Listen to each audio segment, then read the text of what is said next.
My windows are in the playground. My office is as in the preschool as it can get. When I say I'm a resource development director, most people don't know what I do. I sometimes realize I haven't moved from my desk for 6 hours, writing grants, fundraising, and writing thank you letters to our community members. But my day is often interrupted by children wanting hugs. I walk through the preschool and they all rush me. We do group hugs and they all want to be picked up, and they all want individual hugs and they want second hugs. One of them broke down and sobbed a couple of weeks ago because I was in a hurry. And I said I can always come back and we'll hug later. I like to call them little people who feel big feelings, just like us. There's a particular girl. You can tell how much she needs attention. She just clings to us. She won't let her mom change her shoes. They actually put marks on her feet. Just a little button of a shoe with flowers on them.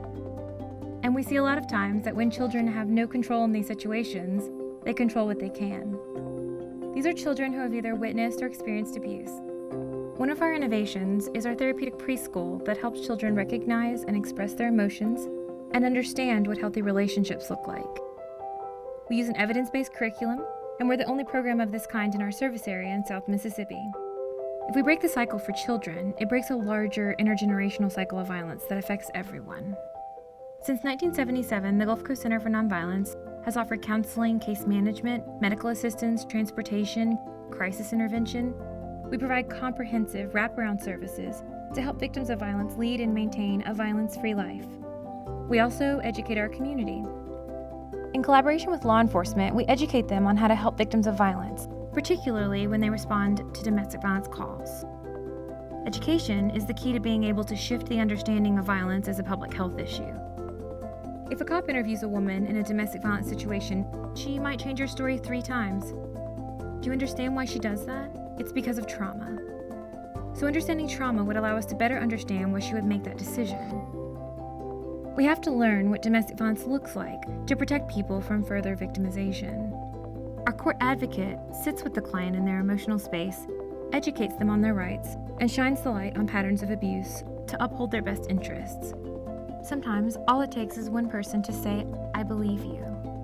We also have traditional legal services to help our client get a divorce or get her kids back or get a restraining order. People forget how deeply personal this is, but these are real people with real stories, and they deserve empathy and they deserve humanity.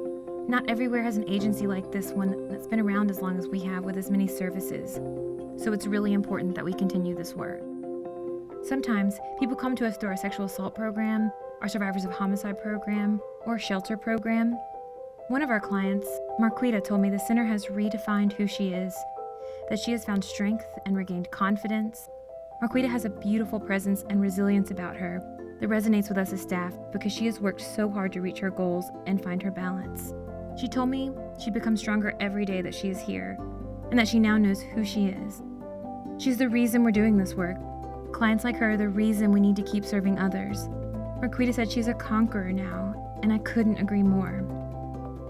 1 in 3 women and 1 in 4 men are victims of domestic violence. So often we talk about the problem, but we don't talk about the solution. If we understood trauma as a society, it would change how we operate. It would shift our conversation around violence because people would be able to empathize. And if we had universal empathy, it would change everything. Everything. We'd raise our children differently, we would exist differently, we'd serve differently, we wouldn't be a nonprofit, we'd be woven into the thread of our culture. We wouldn't have to look for funding to serve those in need. But for now, we'll keep serving our community, advocating for safety and justice, and giving out hugs.